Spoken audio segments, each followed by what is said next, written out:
Hi there, everyone. It's 4 o'clock in New York. Let us be absolutely clear right here from the top.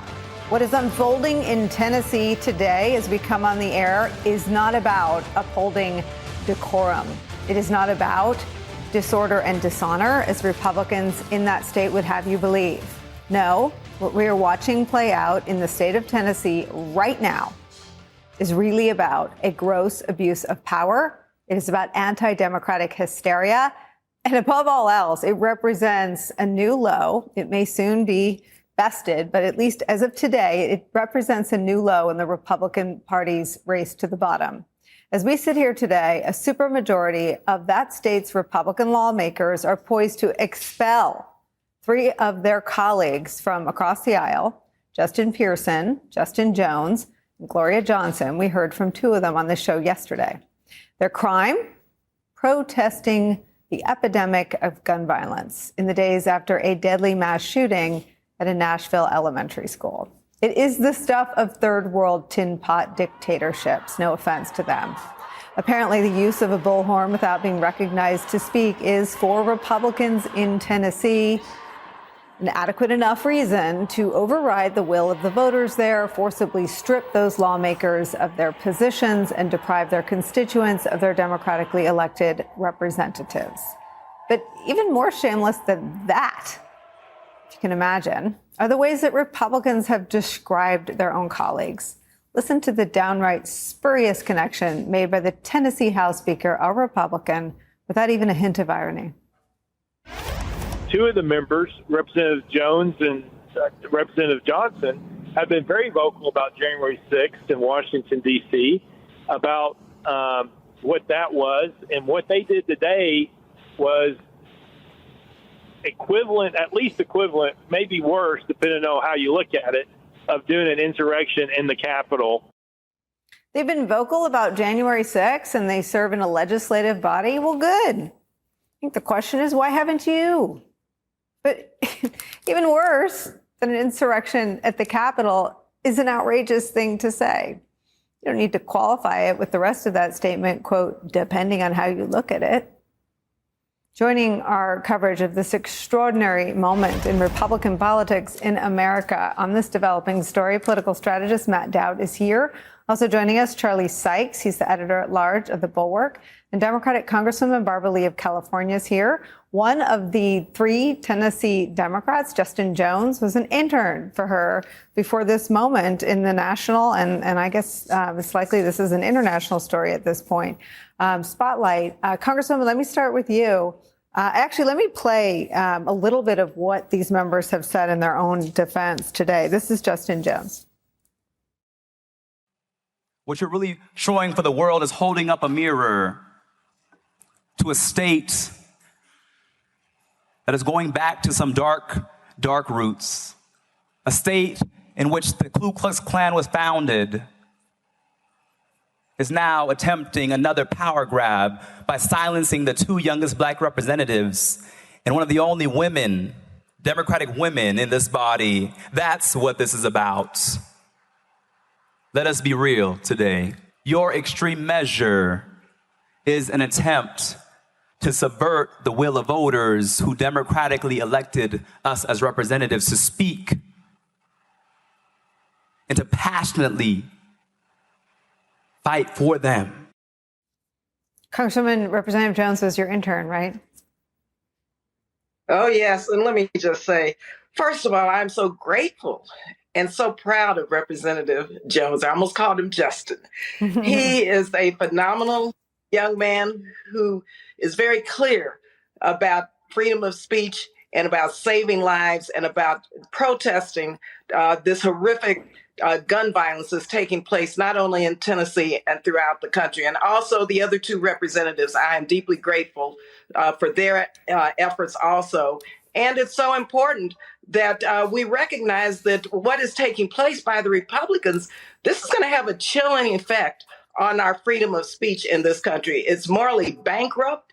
It's wrong. Here we're trying to save lives. And let me just say, Nicolle, I remember very vividly when I was arrested protesting apartheid in South Africa. I was arrested protesting genocide in Sudan. protesting the Dobbs decision. We had a protest on the floor of Congress led by our beloved Congressman John Lewis protesting gun violence. And so this is the appropriate thing to do because we've got to make sure that we save lives. And that's what Representative Jones and the other two representatives are doing. And so it's despicable what the Republicans are doing. But once again, that's who they are. And the world now is seeing once again that they don't care about the lives and safety of our children and our families. And to hear a Republican in that state liken this to an insurrection, which Republicans in Congress have called a tourist visit, they've sought to downplay, is just a new strain of audacity, I guess, for lack of a better word. We've done some digging. There was no disruption made by these three representatives other than participating in a peaceful protest on the part of their constituents. Nobody pooped in the chamber. We haven't seen any accounts of that. No law enforcement officials were maimed or stabbed with flagpoles. No law enforcement officials had their weapons taken from them and begged and pleaded for their lives. Nobody formed a military-style formation to storm into the Tennessee state capitol. Nobody sought to overturn or interfere with an official proceeding. They simply sought to elevate an issue that frankly should have been bipartisan in that state on this day. They hadn't finished burying 9-year-old victims of a school mass shooting in the state of Tennessee. Matt Dowd. Well, I think you point out all of the logical and very clear differences in this. I mean, your introduction is a new low. I guess we keep going to new lows. I don't know what below sea level we are at this point. When I thought the new low was 2017, then 2018, then 2019, then 2020 in the course of this. What's amazing to me, and I'll give you another example, not as clear as this. In the Texas legislature, the Republicans are going to hear a bill that bans voting in schools. They're about to hear a bill to ban voting in schools. They will not hear a bill to do anything about assault weapons here in Texas. They won't do any bills. They won't consider any bills that do assault weapons, but they're going to hear a bill having to do with ban voting in schools in this. And so to me, you can't have a clearer example. Republicans have no interest, zero interest in doing anything related to assault weapons, but day after day after day are committing assaults on our democracy. That's what the difference is here in today. And to me, as I watch this, Republicans have gotten to the point, and I think you and I have talked about this before, and I'm sure Barbara has talked about it, and Charlie, is the Republicans have abandoned any interest in our democracy in persuading voters to their point of view. They no longer are interested in a system of government or a system of compromise that starts out with, I have a different position with you, and I'm going to try to persuade you to my position. What they are interested in is using any means necessary to push through or devolve this into a place where exactly what their base wants, their base gets in the course of this. They've abandoned all sense of persuasion and will use any mechanism available to them to subvert the will of the people. You know, Charlie, it's also about the perversion of the Second Amendment at the cost of everything else, including in this case, the First. I mean, I worked for Republican politicians who were the subject in a sign they felt of a healthy democracy and even the unpopularity of many of their policies were protested all the time, everywhere they went, nationally and internationally. Sure. And we were, as staffers, instructed to bring them water if it was somewhere like Texas that was hot. So protesting and the right to do so. And frankly, Republicans did a whole lot of protesting themselves during the years of the Obama presidency. They manufactured excuses to oppose President Obama's signature healthcare policy, and they spent days and days and weeks orchestrating and participating in protests. So protest until this hour in our country's story is a right that both parties have enjoyed rather equally, and in the past have seen as valuable. You know how the Republican Party willing to incinerate the First Amendment in service of the Second. How do you see this playing out in terms of a voter backlash? Well, this whole story is outrageous, and it's perverse to compare their demonstration to January 6th. But I have to tell you, Nicolle, I also found it baffling. It is bafflingly stupid as a political stunt on the part of the Republicans to do this. What are they accomplishing by trying to expel 3 elected members of their own body? Are they scoring points with their base? Perhaps, obviously, but they're certainly not casting themselves in a good light. They are making martyrs out of the people that they are targeting. They have taken a local issue and they have made it national, and as you point out, international. And the fact that you have 9-year-olds who have just been murdered, and this is the response of the legislature. I'm trying to think of another example of political malpractice that is as bad as this. And this does appear to be happening around the country at legislatures where they have super majorities and they feel that they need to use them as a cudgel. In my home state of Wisconsin, there's a possibility, not necessarily a probability, that the super majority of Republicans in the Wisconsin legislature will try to impeach and remove the newly elected liberal Supreme Court justice before she's even seated. So it's as if they're sitting around thinking, how can we stoke the base? What are we going to do with these weapons that we have without someone standing up, a grown up, and saying, is the juice really worth the squeeze here? Is this worth how ridiculous and outrageous you look behaving in this particular way? So I do find it baffling, and I think it's one of the most stupid political maneuvers that I can recall, even at the state legislative level where there's a lot of competition.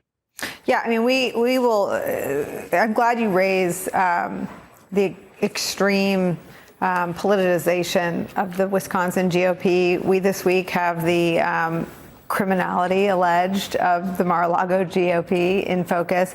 And then this story in Tennessee, I think, represents the extremely anti-First Amendment GOP in that state. It is happening right now. There's a live picture on your screen. I want to bring in my colleague, NBC News correspondent Priscilla Thompson, who has been at the state capitol all day reporting out this story for us. Can you take us through what is going to happen over the next few hours and into the night? And if you've been talking to folks that are able to predict how the votes are going to go, are they straight party line affairs? Yeah, Nicolle, so these are 3 votes that are going to take place right now.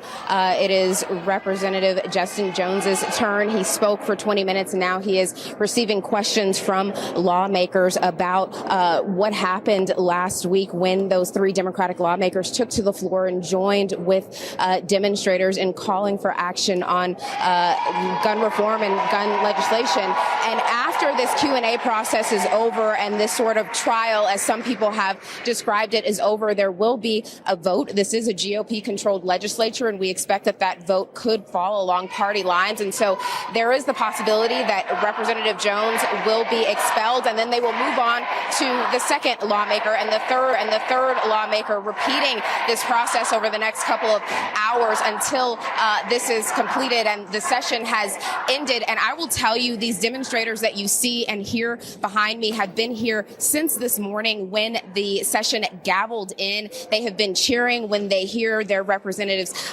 those representatives speaking, and they have been booing when they hear things that they disagree with. They are watching on a TV screen just back there, and they are not letting up. Many of them planning to be here as long as it takes to make their voices heard, and their voices have certainly been heard through the walls of the gallery here as they have chanted. And I want to take you to what we were seeing on the House floor. We heard Representative Jones speaking, and he talked about how those Democratic lawmakers were calling for a ban on assault weapons, and he feels like Republicans responded with an assault on democracy. And that is some of the mood and the tension that you feel in there, with Republicans saying the way that those Democratic lawmakers behaved brought dishonor to the House of Representatives, and saying that this is why they should be expelled. They should be sent back to their districts to campaign again and let voters decide if they are worthy of receiving that title and and winning their elections again. But I've been talking to voters out here, some of them who live and are voters in these districts, and they are saying they completely agreed with what their lawmakers did in joining with those protests last week, and they want their voices to continue to be heard in this legislative process. And so certainly a lot of tension here and all eyes on what is happening here in Tennessee right now. And I'll send it back to you, Nicolle.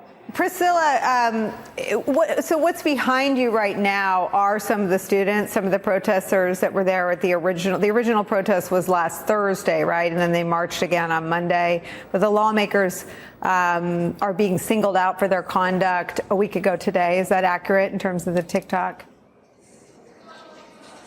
Yeah, that's correct. And then behind you is a group of students? That's absolutely correct. Are you standing in front of some of the protesters today? Yeah, Nicolle. Can we see them? Yeah, some of them. Sure. Yeah, I'll step aside and show you a little bit. You've got a lot of people who are still standing up here, and there's actually a walkway that leads into the gallery here. And so there's a line of state troopers that are sort of blocking that off. But you have demonstrators on either side. And the reason their backs are to us is because they're watching a TV over in the corner as all of this is playing out. And yes, some of these people have been here at the Capitol since all of this happened last week, since the shooting took place. But there are also some people here who are coming out for the first time. They said they didn't come out last week to talk about the gun reform issue, but they're here today because they feel like this is an attack on democracy, and they feel like their voices are not going to be heard in this legislative process if these Democratic legislators are ultimately expelled at the end of the session today. Priscilla Thompson, thank you so much for joining us and for your reporting on this. Congresswoman, I don't have top of mind the poll numbers for any of these districts, but Matt Dowd and I spent enough time in politics. I'm guessing that if they face their constituents again, they will win even more resoundingly. If they face the whole country, you've got upwards of 70%, 85% of Americans who would like to see more done on the gun safety front legislatively. Republicans are in a super majority in this state house, but they are in a super minority in terms of public opinion, including in Tennessee. Before this elementary school mass shooting, upwards of 75% of the citizens of the state, including a whole lot of Republicans, if it's Tennessee, were for background check legislation. Upward of 60% of people in the state of Tennessee, including a whole lot of Republicans, were for more red flag laws. The only people who seem to be for doing more for the gun lobby is the super minority in that state. What do you make of the points that Matt and Charlie made, that this is terrible for democracy and it is moronic politics? Sure, and let me just say, the majority of the American public support common sense gun safety measures that will save lives. And this is about saving lives. Are you on the side of fighting for saving lives, our children's lives, families' lives? Are you not? And in fact, over 250 legislators around the country have voiced their opinion and against the expulsion of these legislators. And so this is a groundswell that's taking place throughout the country. These are fundamentally anti-democratic forces who are trying to silence, mind you, silence the voices of opposition. You don't do that in a democratic country. You don't do that when, in fact, our children are being killed through gun violence. You don't do that in terms of trying to suppress the right to protest and trying to suppress free speech. This is not democratic at all. This is a move toward silencing those who oppose any measures that these anti-democratic forces support, which means, leaning more toward an autocratic government and system versus our democracy. And this is very dangerous. And we have to see this in the context of what's taking place throughout the country with the Republicans, mind you. Republicans should be condemning this, and they're not. And so this is larger than what we're seeing today. This is a moment in time where we must understand that this fight, thank God, that they're waging, is a fight that this whole country understands that must be waged to first save lives and secondly, to protect our democracy. Charlie, there's also something that smells. I had Representative Gloria Johnson on this show. I'm going to show you a little bit of what she said 24 hours ago. But she revealed that HR had come to see her. And HR told Representative Gloria Johnson that if she resigned yesterday before this national and internationally televised debacle led by, produced by Republicans in the state of Tennessee, if she were to resign quietly and go away, she could keep her health care, full health care. But if she faced a vote today and were expelled, she would lose it. I think that there is some reptilian instinct in the GOP that knows this is horrific optics for the GOP, not just in Tennessee, but all across the country. Well, they ought to recognize how horrific it is, and it is punitive and it is performative. Usually, when politicians engage in this kind of performative maneuver, it's in order to make themselves look good or look strong. This makes them look petty, petulant, and vindictive. And so again, I keep coming back to the political dynamic here. Matt has a lot more experience about this, but I'm trying to think of the politics of Tennessee.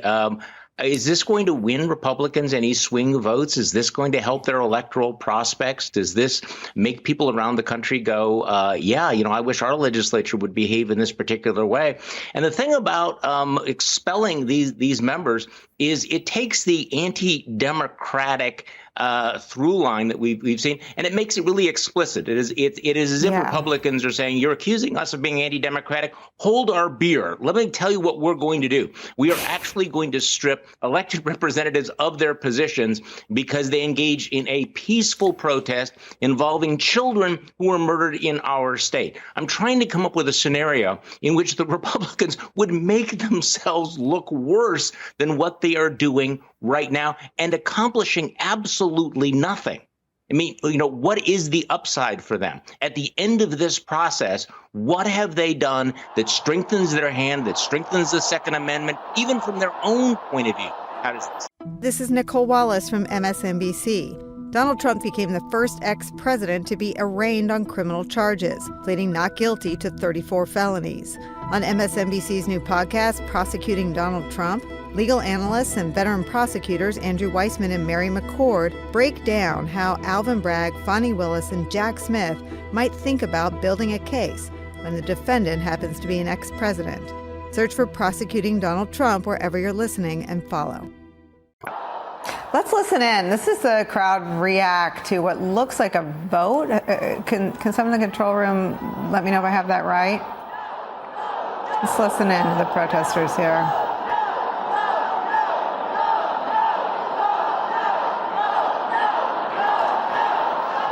We want to confirm this, Matt Dowd, but they may be voting on Representative Jones, his expulsion. He's spoken, and then we didn't amplify it, but these are some of the Republicans who, with a lot of hand gestures, seem to have animatedly responded. Again, we're not going to listen to that. And the crowd is reacting to something. Go ahead, Matt. Well, I wanted to follow up with something that Charlie said. And so if you look at this just as a panorama of who are they on side on the majority or the minority of the country, Republicans are definitely not with the majority. But I've been thinking about this a lot. And so what is either their conscious or subconscious and why they keep doing things like this across the country? And the only thing I can come up with is it's very crass and it's very Machiavellian. But the more they put chaos in our system and the more they undermine democracy, the more Americans lose trust in the system as a whole. And if Americans lose trust in the system as a whole and democracy, they win. They win in this environment because if they can prove out, even if they're doing it day in and day out, they think they're in a better space when there's chaos in the system and when democracy is undermined, because then they can come in and say, we have the autocratic answers to whatever problem you have in the course of this. It's crass, it's Machiavellian, but it's the only thing I can think of. That is why I think, and you've done this over and over and over again, that we have a twofold solution to this. One is to call out the problem, but two is to show the spotlight on how the health of democracy is being preserved in certain places in the will of the people, like Michigan, like Pennsylvania, like Wisconsin, like many other states in our country, that is doing the job, that is organizing grassroots, servant leaders, all of that sorts of thing. But I think Republicans deep down, I think whether they know it or not, they know if they undermine democracy, then they actually succeed in creating chaos, and they can step in chaos and provide some simple, crazy answer in the midst of chaos. And that's the case over and over and over again. And I'll say one other thing, and I hate to go along. This demonstrates that the problem in America today is. Let me just push back on your theory. I disagree, not because I disagree with the sort of physics of all that. I don't think they're smart enough anymore. I think this is where we are. But Charlie said, why doesn't someone stand up and say, hey, this is a bad look? All the people that were going to stand up by sitting down and sticking a tube sock in their mouth when Donald Trump grabbed women in the you-know-what, and they didn't walk away their support when he saw good people on both sides of a KKK rally, or Tuesday, when he was indicted in a very substantive case for campaign finance violations as an underlying crime and business record falsification. No Republican said everyone should tell the truth. Everyone should be treated the same way under the rule of law. The reason there's no one to stand up is because they all abdicated any moral authority. And I don't think they're smart enough anymore to see attacks against democracy as a cohesive national strategy. This is like a dog that pees on everything that smells like pee because that's their reflex. The reflex has become anti-democratic. The reflex has become anti-free speech, unless there's Trump supporters stabbing cops with flagpoles. I mean, there is no cohesive national story to tell about the Republicans. I think, you're right to a degree, but here's the problem. If they don't suffer a political downside to it, right? It's like in not indicting a president or a former president for criminal action, it's just going to create more problems. If they don't suffer consistent, clear political downsides to doing the things they're doing over and over and over again, they'll keep doing it because they know they have a base of 30% of the country or 25% of the country that's going to support them in this effort. This is the problem with what's happened in America with the sorting out of populations and gerrymandering, which is in places like Tennessee, in places like Texas, in places like Kentucky, in places like Mississippi, in places like Alabama. All of those places, who's going to hold these people accountable? Who's going to tell them? How are they going to be caused to suffer politically from these things they're doing? It happens. It can happen in Wisconsin, and it's happened in Michigan. It's happened in Pennsylvania. This is a huge long-term problem because until most of these legislatures, if they vote for expulsion in Tennessee, these Republicans, they're going to go back and win primaries and then win general elections in the course of it. It's problematic for them if somebody from Michigan is watching this, or somebody from Arizona, or somebody from Georgia, or somebody from one of those other states is watching this. But in their own districts, the only thing they care about is the 5% of the people that vote in a primary, because once they win the primary, they don't have a problem in the general election. And that's incumbent upon us to organize, lead, push in all of these places. But in places like Tennessee, this is going to be a long-term solution to the problem. Congresswoman, they are going to be voting on your former intern here in about 5 minutes. I wonder if you think if you're aware of any efforts by national Democrats to provide legal support to these three lawmakers if they decide to pursue a legal path, to provide political support if they have to go back and run again for their seats. Oh, yes, there will be efforts. We will have organized efforts to do just that, and I will be one who will help along those lines. Also, the State Innovation Exchange organized an effort, which I cited earlier, of 250 legislators who are really fighting back and opposing these anti-democratic forces and possible expulsion. And let me just go back to what you mentioned about you don't think they're smart enough to know what they're doing. Nicolle, I think you're probably right, but I also know that the end result is the same. And I also understand cult behavior And so, my mother used to say the road to hell is paved with good intentions or not. And so we have to see this, whether they know what they're doing or not, they're doing it. And so we have to be very vigilant, and we have to understand this is fundamentally an anti-democratic movement. And we have to understand that they're trying to silence the voices of opposition, of people who oppose their policies and who are fighting to save lives. And they're trying to do this by wiping out the opposition, which means it's funnily a moment where, once again, we see anti-democratic forces trying to subvert the will of the people. Charlie, I want to get you in on whether or not they're smart enough, but I take the Congresswoman's point. It doesn't really matter. The end result is that the Republican Party is, in terms of numbers, the world's largest ascendant autocratic movement. They are now all part of something that in Tennessee is for expelling members for participating in a peaceful protest. They are in Florida stripping journalists of their rights and access to cover the powerful. They are from coast to coast passing laws that treat women as second-class citizens for simply being in possession of the uterus. What is the story Democrats can tell about this version of the Republican Party? Well, they're making it very, very easy. And by the way, just to push back on what Matt had to say, I don't think many people in that chamber could spell Machiavelli, much less read him. I think this is more about them. This is the id of the Republican Party. And there's no grand scheme here. There may be reptilian instincts, but don't overestimate that there's some grand blueprint here, because what you are seeing is these spasms of vindictiveness and rage. And so the story the Democrats can tell is, look at these guys. Look at the way they behave. Look how irresponsible they are. Look how juvenile they are.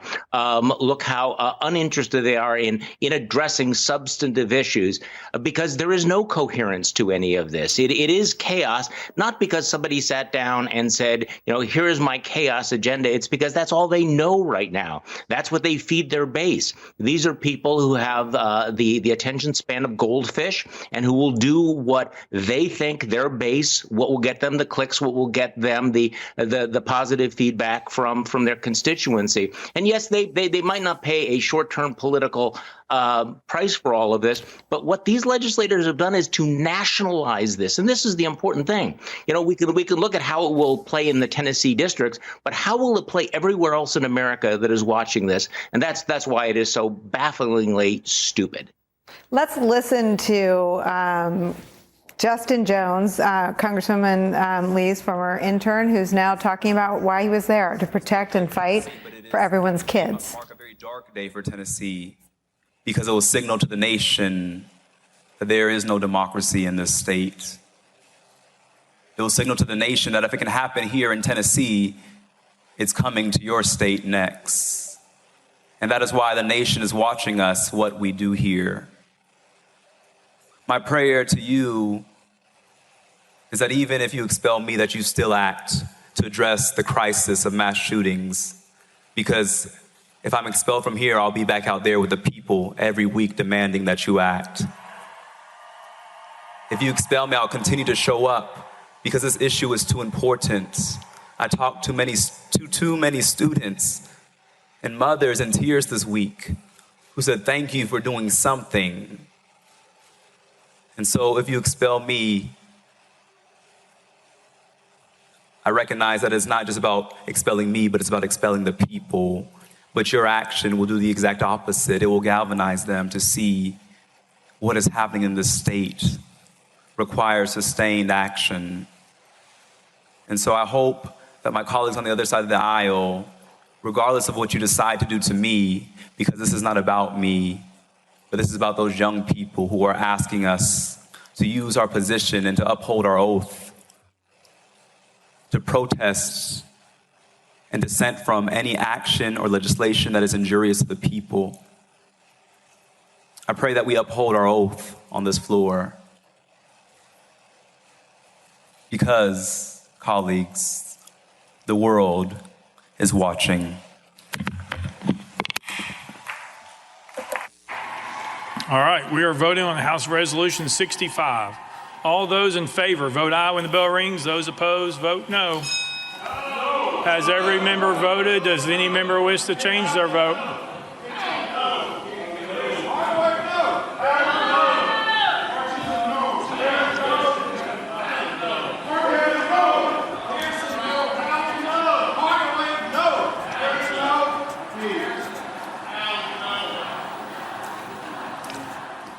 We are watching this vote to expel Representative Justin Jones Mr. Clerk.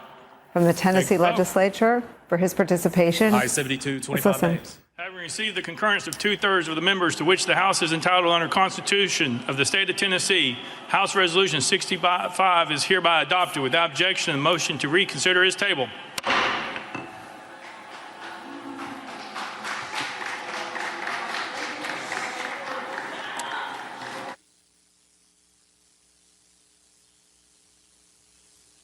This is what the slide to an autocracy looks like. A Democratic member has been expelled from the Tennessee state legislature for participating in a peaceful protest alongside his constituents, many of them children and young people, terrified of the epidemic of gun violence in the country and in their state.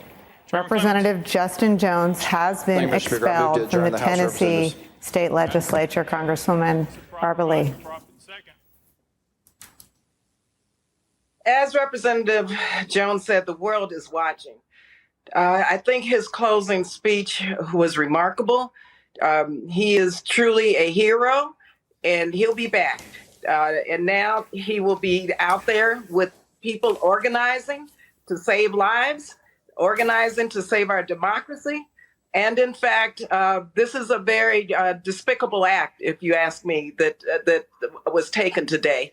And it once again is a move toward shutting down our freedoms, our democratic rights, and our rights to free speech. But with regard to Representative Jones, I'm very heartbroken in many respects. I mean, he was a wonderful, passionate, brilliant intern, and that's been displayed throughout his tenure in the legislature. And today, being here, Nicolle, with you and watching this, it's just very heartbreaking for me. But also, it gives me hope now, seeing so many people and also lifting up Justin, where the world now understands the brilliance of so many young people in this country who are fighting for our democracy and who are fighting to make sure that lives are saved, and who are fighting for gun safety rules and laws, and who are fighting for inclusion and representation, democracy, and making sure that this country lives up to its creed of liberty and justice for all. He's a fighter, as the other two are. And so today is a very dismal, dark day, but let me tell you, and still we rise. And so thank you for giving me a chance to be with you, but just know that it's very emotional for me. I listen, it's an emotional thing to watch, and I'm sorry to our viewers that we got to his closing speech a couple minutes late. What we heard is remarkable. He's obviously a student of the history of these movements. Almost an echo of, I may not be here to see it, but the world is watching. These young people will be galvanized, talking about the future of our country and the skin they know they have in the game. I mean, we now have Maxwell Frost in the Congress in large part because of the voting habits, which are new and which are from a place Matt Dowd talks about all the time, not from the head, not from the date book planner, but from the gut. Young people in America feel in their gut that something has gone bad, something has broken bad in our country, in our politics, in the Republican Party especially, to be a dam against progress on gun safety, something that 85% of Americans would like to see, Matt Dowd. Yeah, I have to say, I'm glad you brought that up. And I mean, I'm not as connected to it as the Congresswoman is, but as I watched that vote take place, it hit me in the gut. I actually thought there would be enough Republicans to say, we can't do this. This isn't what you do in a democracy. You don't expel people for peacefully protesting, and a legislative leader in Tennessee to do that.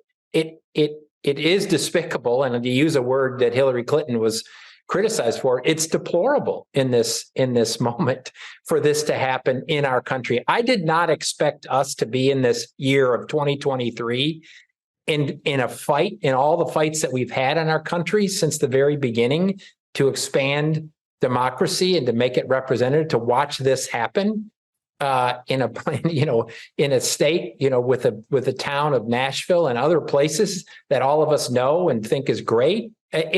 it kicked me in the gut to watch this. And every time I think it's gotten bad, this is a step towards even worse. And this isn't Donald Trump. We're not talking about Donald Trump. This isn't Donald Trump. This is the Republican Party. This is who they are. Right. Charlie Sykes, I want to really languish in this moment for a minute of what we just heard from this young, brilliant politician.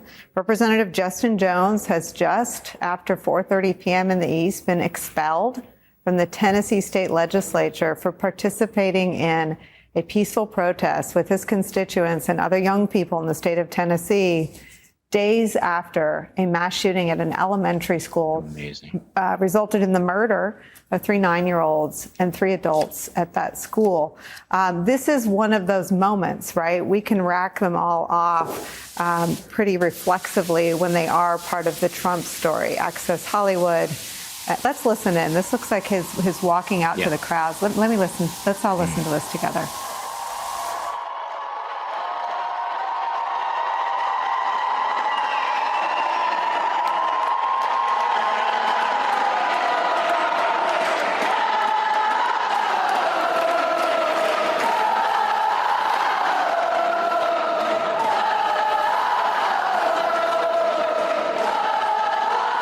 We're watching state troopers mixed in with protesters, citizens there to support the 3 Democratic representatives who Republicans, one has already been expelled. It's Representative Justin Jones.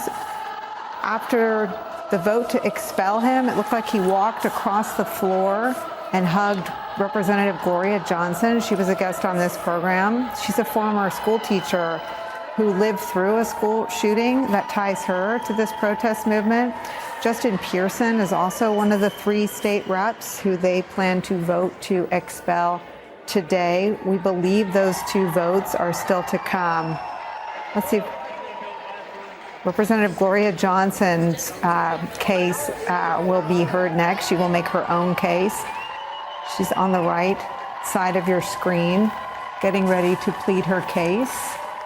And then a vote will be had whether to expel her. Charlie? Well, these scenes and these sounds are more eloquent than anything that I can say, but all the Republicans have done is to turn that young man into a political superstar. He is going to be bigger and more powerful than ever before. And they ought to have understood that, but they have unleashed something that they can't control anymore. And again, he was so powerful and he was so eloquent in his statement. And now he's going to have a national and international platform because of their anti-democratic vindictiveness. So a star has been born, and the Republicans have no one to blame but themselves. I think that's right. And I think what I started to say in response to Matt, Charlie, was that there are these moments in the Trump story that were real turning points for the country, after which there was no turning back. Access Hollywood, good people on both sides. There are now moments in this new Republican Party, and the Supreme Court, frankly, is part of that story in America, too. A backlash against overturning a right in this country for 5 decades in the Dobbs decision. A backlash, we believe, after these anti-democratic moves become the organizing principle, whether by reflex or by strategy. Matt and I can continue to debate that in the days and weeks to come. Priscilla is still there on the ground at the State House covering this. Priscilla, what can you tell us about what happened among the crowd when Justin Jones was expelled from the body? Yeah. So he is out here, Jones is out here right now speaking to supporters. We're going to try to move in. We were going to try to move in and talk to him, and we'll see if we can get him over here. But I want to bring in the Reverend Paula Smith here really quickly, because you had tears in your eyes as this decision was announced. Talk to me about what was going on for you. What's going on for me was the injustice that was done today. I know Justin personally. I know his passion to make a difference, not only for his community, but for all people. and to hear how he was treated. Expulsion for just breaking a law when he recalled even the many other representatives that were not thrown out that performed criminal acts, and yet they got a pat on the hand. And yet for this, he was thrown out. It was truly injustice at its worst. And let me ask you, before I let you go, what is your message to lawmakers in there who voted to expel him? My message to them would be to listen, and that you cannot silence the voice of the people. He was speaking for his constituents, and it was, for me, very apparent that those voices did not matter. Thank you so much. You're welcome. For your time. I appreciate it. And yeah, as I think she's going to see if we can track down Representative Jones, and we're also going to try to snag him if we see him come by and get an opportunity to talk to him. But you heard that crowd very fired up as he was talking to his supporters. And I will tell you, as that vote was taking place, everyone was chanting shame. It was the loudest I have heard these demonstrators get all day, and they just chanted shame, shame, shame over and over again as they watched this play out. And now the process should be moving on to the other two behind you lawmakers. Speaking. We're going to try to listen in. It was a pitch black night in the high desert. Sheriff's Deputy Billy Cox drove over the park and ride in Palmdale. Something very wrong around that bright blue Mustang. A woman's left leg and bare foot were hanging out of the door. L.A. County Homicide Detective Richard Longshore was sound asleep when he got the call. There are cases that you will take home with you at night, and that will last till the end of your life. I'm Keith Morrison, and this is The Girl in the Blue Mustang, a podcast from Dateline. Listen now for free wherever you get your podcasts.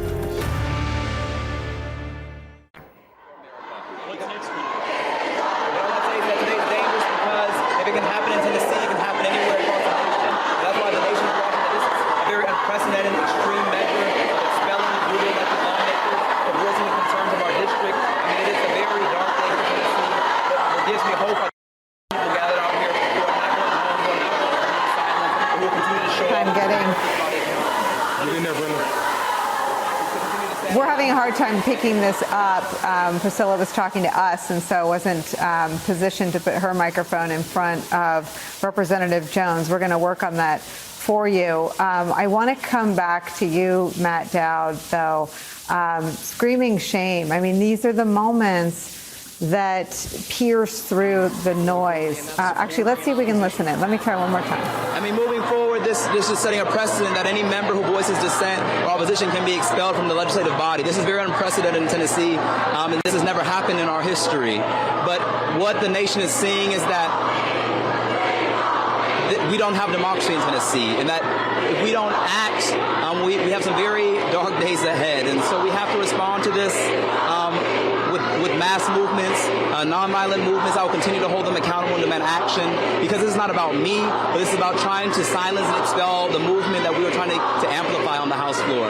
You said today that this doesn't seem like America to you. This does not seem like America. To expel voices of opposition and dissent is a signal of authoritarianism, and it is very dangerous. And I hope that as the nation watches, that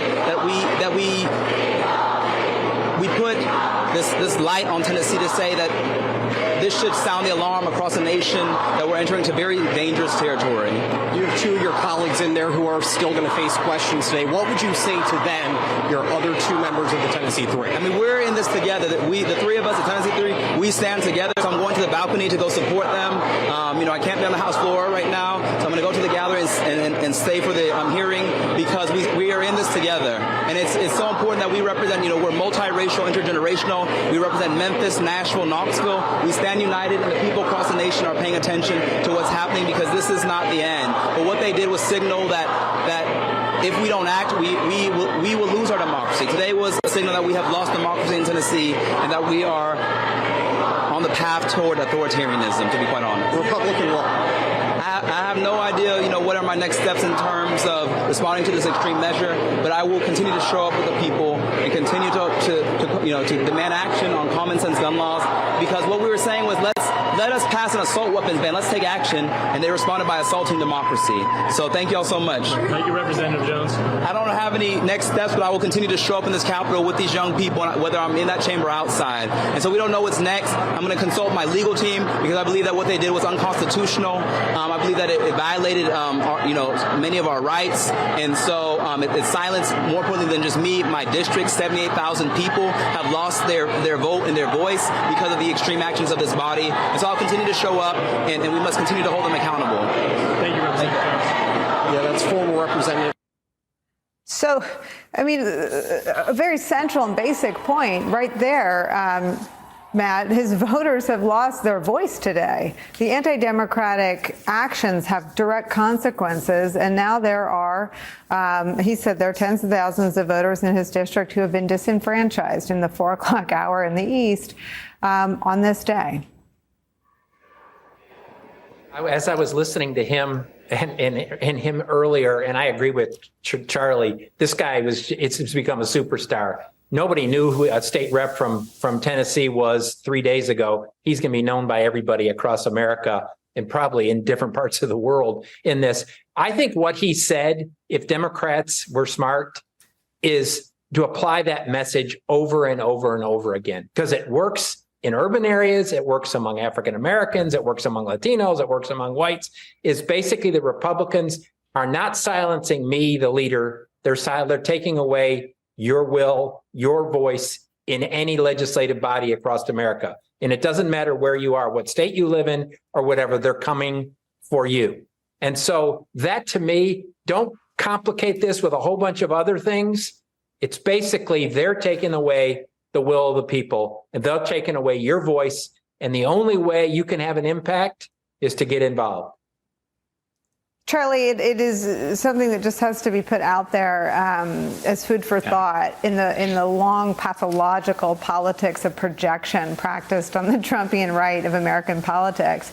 The long process of investigating Donald Trump is described by people like Tucker Carlson as an effort to manipulate elections and disenfranchise people. The party actually doing that out in the open, the party actually doing that in a literal way is the Republican Party. And, we've talked a lot about what happens in the absence of shame. I think we spent the first 2 years of the Trump story talking about what happens when all the norms fall, right? When a candidate doesn't turn over his taxes. Even Mitt Romney stomped his feet. He couldn't believe Donald Trump was going to turn over his taxes. Well, an insurrection and 2 impeachments later, here we are, an entire party that doesn't believe democratically elected people like Joe Biden or like Justin Jones have a right to remain in office. Their voters be damned. Yeah. Well, first of all, I agree with everything that Matt just said here. This is one of those moments where it's so, it's so obvious. Many of these other issues may be a little bit more abstract, with the exception, of course, of January 6th. But what you're seeing here is quite and I don't want to say a theater, but I mean, it is a theater of the absurd, and it's a theater of outrage, and it is a theater of what happens when you abandon anti-democratic norms. And this young man, the fact that he is handling this with such dignity and with such calmness, the fact that this protest is peaceful, the fact that the underlying issue is the murder of children in that state, makes it really a moment for people to sit back and go, okay, what's broken? What's gone wrong that we can't have a debate? And I think Matt made this point earlier. Our politics used to be about, this is my position. Let's discuss it. We may disagree, but let's have a debate and then let's have a vote. That whole tradition seems to have been trashed. And right now, Tennessee is ground zero for all of that. And obviously, you turn this around and imagine what a Donald Trump would do, with his, playing the victim card. And yet here's a young man who is now the face of this anti-democratic cultic behavior. And frankly, I'm going to go back to what I said before. This is an extraordinary moment of political overreach and political malpractice by Republicans. Well, and it isn't lost on anybody watching or anybody living through it that two rising political stars, two of the three that are being expelled, are young black men in the state of Tennessee. Everyone I saw speaking out on the Republican side, and again, our cameras don't capture everything. There may have been more diversity than what I witnessed. Seemed to be predominantly white male Republicans. This is going to be part of, to Matt's constant admonishing us to process these events the way voters do, with our guts. This is part of, I think, what grows the middle, what makes the middle not so silent anymore, what aligns the middle perhaps permanently with the Democratic coalition is this version of the Republican Party in America in 2023. Again, before the bodies of murdered 9-year-olds were buried. That's when this protest took place. And that is the behavior for which Republicans expelled Justin Jones from the body, Matt Dowd. Well, I mean, it's even, I think, beyond just the middle and, let's say, Biden voters. I think the message that we've heard from the representative in Tennessee, and that I reiterated, works with a segment of Trump voters. I mean, honestly, because what this is the ultimate in elitism, which is, I don't care what your voters want. I don't care what they say. I don't care what the majority wants in this. I'm going to do what I'm going to do because that's what I want to do in the course of this, which is obviously completely anti-democratic in this.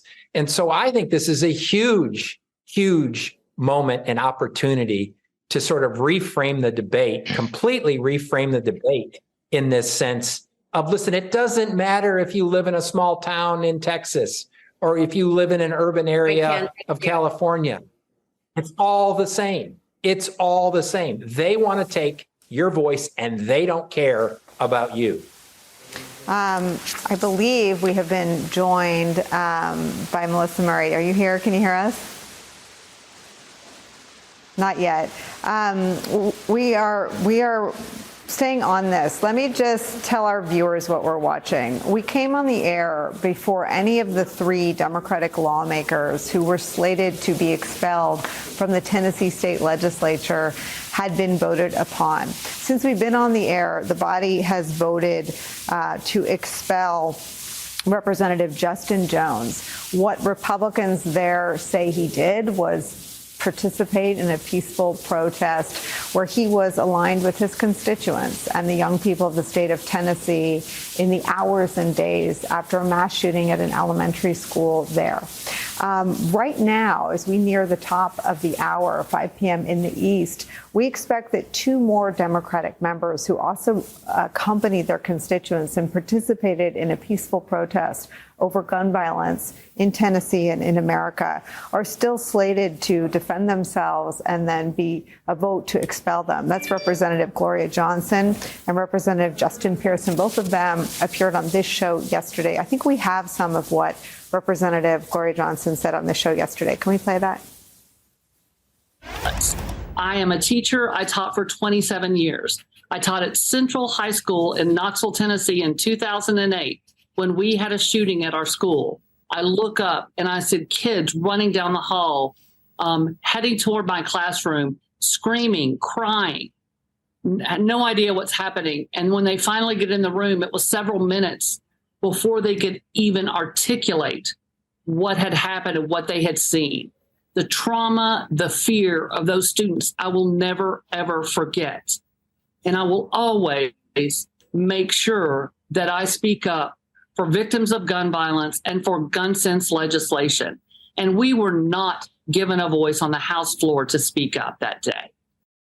Joining our coverage, NYU law professor and former law clerk to Judge Sonia Sotomayor, Melissa Murray is here. Melissa, we've been watching in awe a few things. The spectacular courage and the message like the one we just played from Representative Gloria Johnson of the members being expelled, the extraordinary pace of the Republican Party's slide into fully brazen autocratic practices like the expulsion of 3 members for participating in peaceful protest, and big questions about what happens next. What are your thoughts at this hour? So, Nicolle, I think one of the things we need to do is step back and think about the 72 to 25 supermajority that actually voted to oust Representative Jones. That's a result of the gerrymandering that's going on in Tennessee, the partisan gerrymandering that's left the state house completely in Republican control. It's not a surprise that these three members represent the three largest cities. Again, the maps have been drawn here to really privilege rural areas of the state. And again, we are seeing all of this. This is the result of a distorted democratic landscape in Tennessee, and it exists elsewhere in this country. So if you don't think that gun rights is a voting rights issue, a democracy issue, this is evidence that that is certainly not the case. We don't get to this point where the Republican Party can behave like autocrats unless we have a democracy that is so disrupted and distorted to allow for this to happen. Earlier in the program, Charlie Sykes tied what we're witnessing today unfold in real time to the success of the progressive candidate in the state Supreme Court race in Wisconsin and the reaction that Republicans there are already talking about impeaching her. No, that's exactly right. We've seen this in Wisconsin already. Wisconsin responded to the effort to put a pro-choice, pro-democracy justice on the Supreme Court. She won overwhelmingly by Wisconsin standards. She hasn't even done anything. And they're already talking about using their slim majority in the state Senate to oust her, to impeach other justices who may also be pro-choice and pro-democracy in their leaning. So again, this is what happens. Wisconsin is one of the worst states in terms of partisan gerrymandering in its state legislature, and we are seeing the results of that every day on the ground. These issues have not been understood as democratic or democracy issues, abortion, gun rights, but we are seeing all of the ways in which a distorted democracy certainly has important repercussions for issues of reproductive freedom and gun safety. It is 5 o'clock in the East. We are covering the live events in Nashville, Tennessee, where one member has been expelled for his participation in a peaceful protest there. I believe the second member who will be considered for expulsion, Representative Gloria Johnson, has she just started speaking? She is about to start to speak, so if I have to interrupt you to take that, Melissa, I want to apologize ahead of time. I try to do that around here when I know I'm about to be rude. But there's the what of this, right? And then there's how they've responded. And I mean, I don't know if you had a chance to listen to Representative Jones' speech, but there is a real awareness of the history being made in this moment by him. Certainly. And we're going to see history made when Gloria Johnson speaks and speaks from her perspective as a public school teacher who's seen all too well the fear of gun violence in the public schools. And that is why she is speaking. That is why she's speaking out. And that is why she's being silenced at this point. I mean, that it's nothing more than the political silencing of those who are offering a message that this majority does not want to hear. Again, on the left side of your screen, you have the shot of her. This is Representative Gloria Johnson. We played some sound from her yesterday. She came on this program and told us that she was told by HR that if she resigned yesterday, she could keep her health insurance. If she did what she's about to do right now, imminently, she would lose her health insurance immediately. And with Melissa's talk of the supermajority Republicans have there, not a ton of suspense in terms of how that vote will go, but to have her voice heard, to do what she knows is right. She's a survivor of school gun violence. She described what that was like on this program. She's talked about the trauma that those kids and she endured, and that the whole country has endured now by everyone, no matter where you live. If you have a kid in school, that kid participates in active shooter drills on a pretty regular basis. All that these three Democrats did was say, maybe we should do something more than nothing. And this, in Nashville, Tennessee, in April of 2023, is what happens when you say that. Is there anything to listen into yet, control room?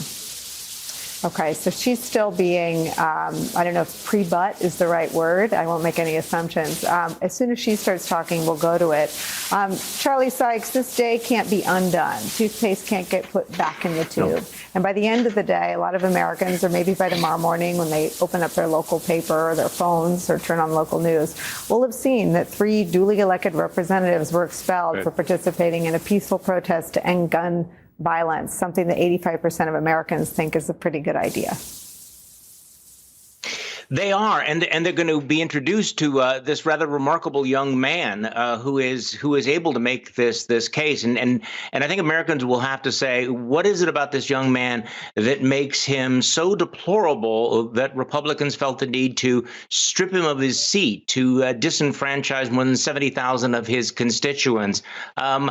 It's a debate that apparently they wanted. It's a debate that I don't think they're going to enjoy because they have created a martyr. They have created a superstar.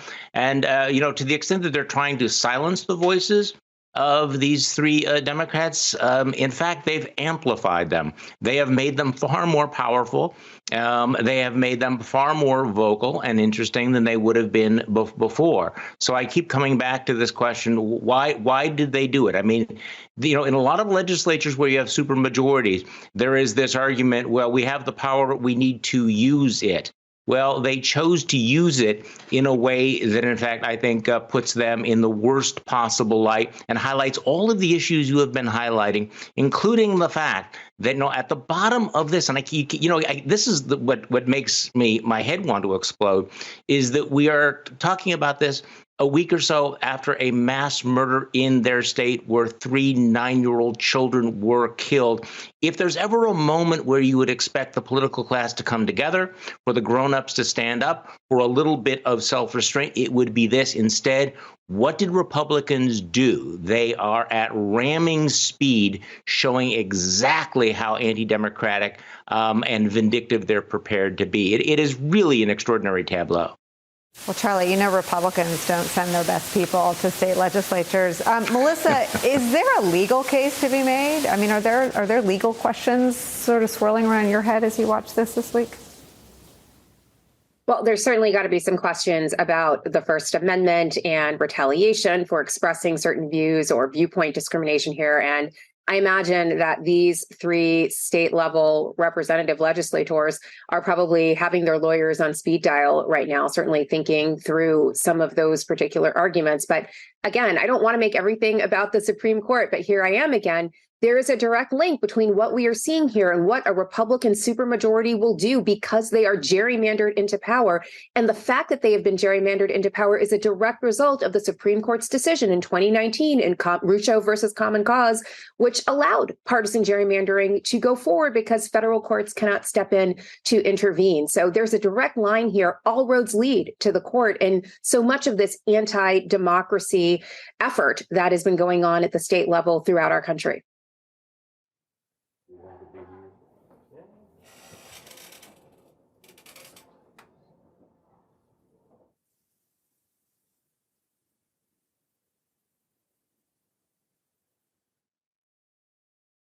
Did such of what the motion was very clearly.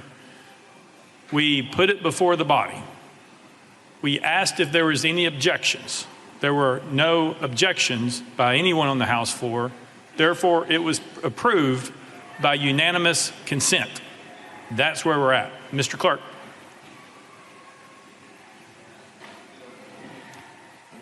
Mr. Speaker, this was done via a suspension of the rules because, as you know, those who are not members are not allowed to talk on the floor during those proceedings.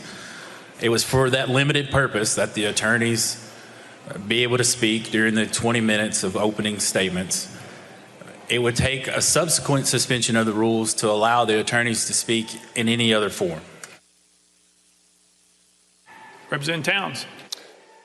So I'm hearing that it would take us a subsequent suspension in order to allow the attorneys to speak on their behalf. Mr. Clerk.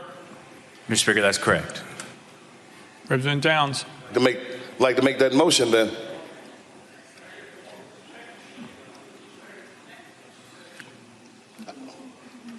Representative Gloria Johnson and her attorneys, who they too are seeking to expel right before I speak and before they work to expel me, which I expect to happen too. We are losing our democracy. This is not normal. This is not okay.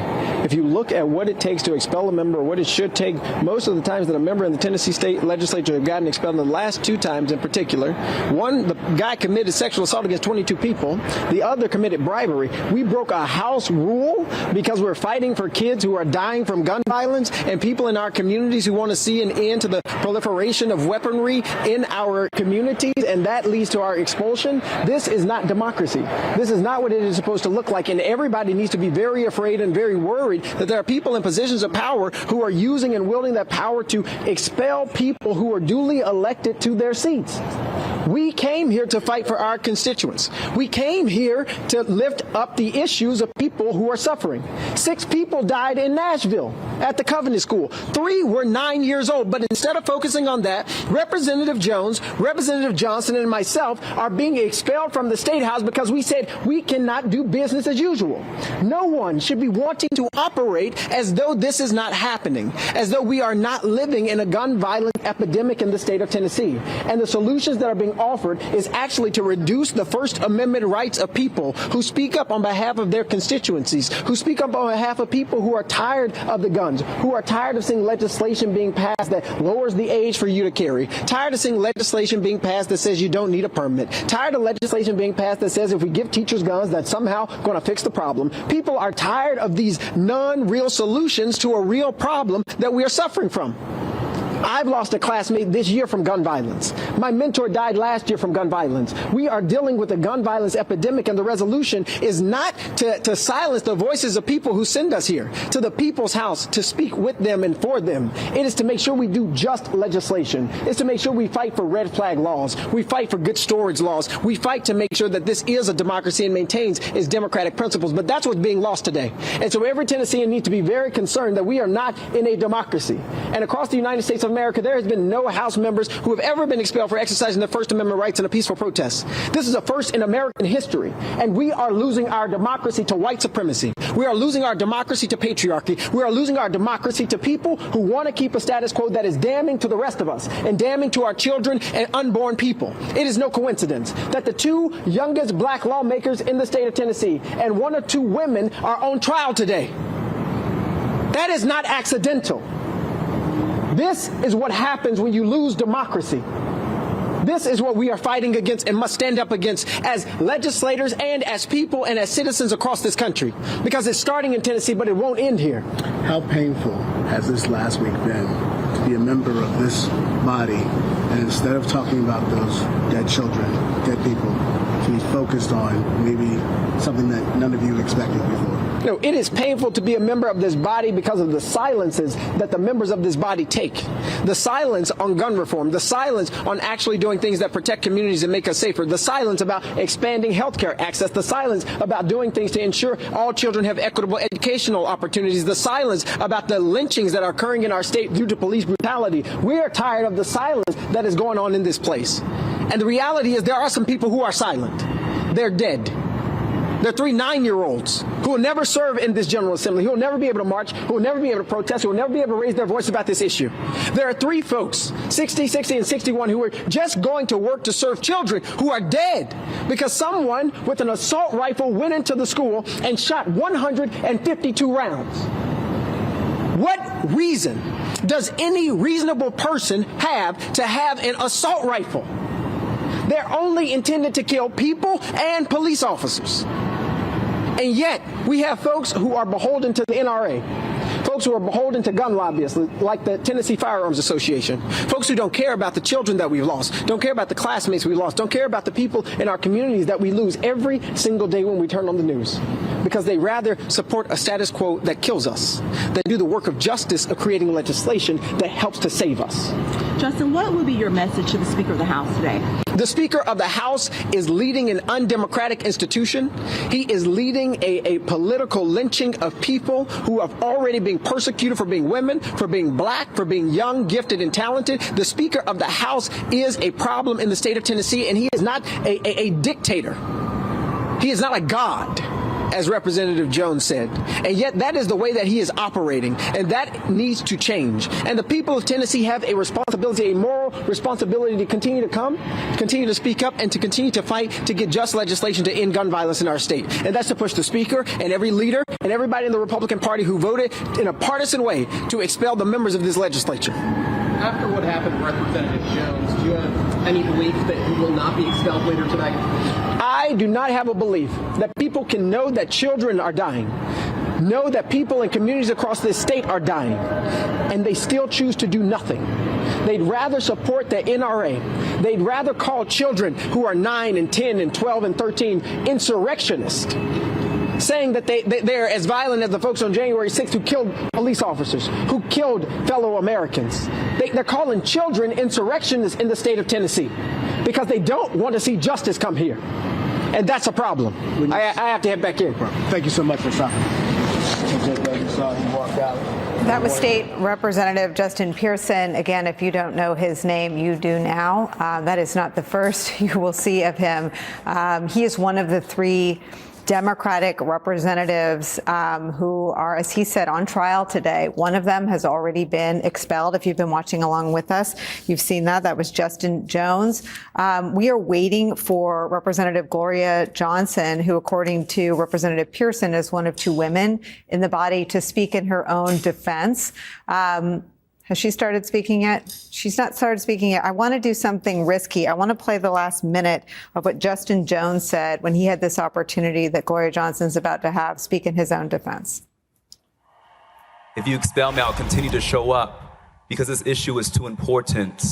I talked to too many students and mothers in tears this week who said, thank you for doing something.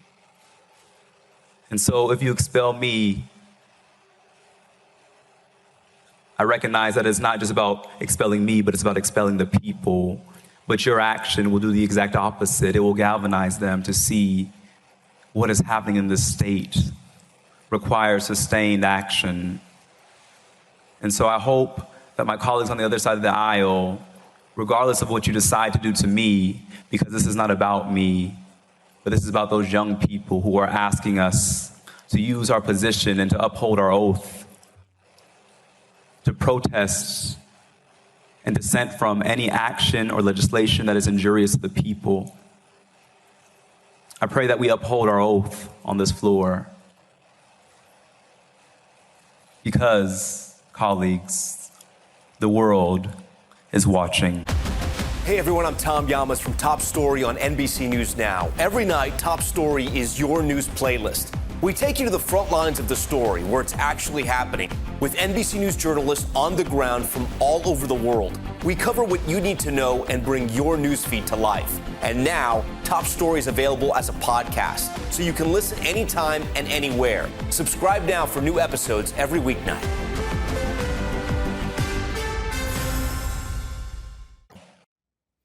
That was Representative Justin Jones just a few minutes ago, about 30 minutes ago, speaking in his own defense in what his colleague, Representative Justin Pearson, describes as a trial for these 3 Democratic members. Today, it has fallen to these 3 Democratic members to tell us exactly who we are as a country right now, today. And one party, the Republicans, putting their anti-democratic tactics ahead of doing anything for the good, the whole good, doing something that the democracy, the American people, a majority of them would like, move and legislate on gun safety. We believe right now that Representative Gloria Johnson is answering some questions on procedure. As soon as she starts speaking in her own defense, we'll listen to that. We don't believe it started yet. We have been joined for our breaking news coverage by my friend and colleague, Rick Stengel. Your thoughts? You know, it's powerful to hear them speak, and in some ways it's inspiring to see these young members who believe in democracy, small d democracy, as your very good segment before showed. These gun issues and abortion are democracy issues, those small d democracy issues. They have overwhelming support from the American people. They have a supermajority of the American people, but that's not reflected in gerrymandered legislatures like this. And that's why we saw that result in Wisconsin this past week, because the forces of democracy have mobilized themselves and realized we need to be represented. The Democratic Party, unfortunately, didn't take local legislatures as seriously as they should have taken it over the last 10 or 15 years. Now they are. So I think we'll see a sea change. Let me just ask real quick, has she started her 5 minutes yet, Control Room? Okay, so until that starts, she's not started. I want to bring into this conversation Democratic state senator from Michigan, Mallory McMorrow. I feel like this is some of your wheelhouse in terms of the issues and the power and tying the health of our democracy to the supermajorities of public sentiment around some of these issues and the gerrymandered intransigence in some of the state legislatures. Your thoughts as you watch this unfold today? Look, it's just wild now what's happening. I mean, the fact that they're on the verge of expelling 3 duly elected members of the Tennessee state legislature because they dared to speak out of turn and recognize people who are coming to their state capital to protest and demand that legislators do more on gun violence. I mean, this should send shockwaves across the country. This is a stone cold reminder that state legislatures matter, and that we have to pay attention not only to our own state. You know, right now in a state like Michigan, where it feels like we're making progress, we can go backwards in another state. I lost you. I don't know if you can still hear me. I can hear you. What, Rick Stengel, do you think happens tomorrow when the world has seen this debacle? I think the world sees that democracy is being thwarted in some ways in the United States at local levels, and that you have examples, extraordinary examples of young people sticking up for small d democracy.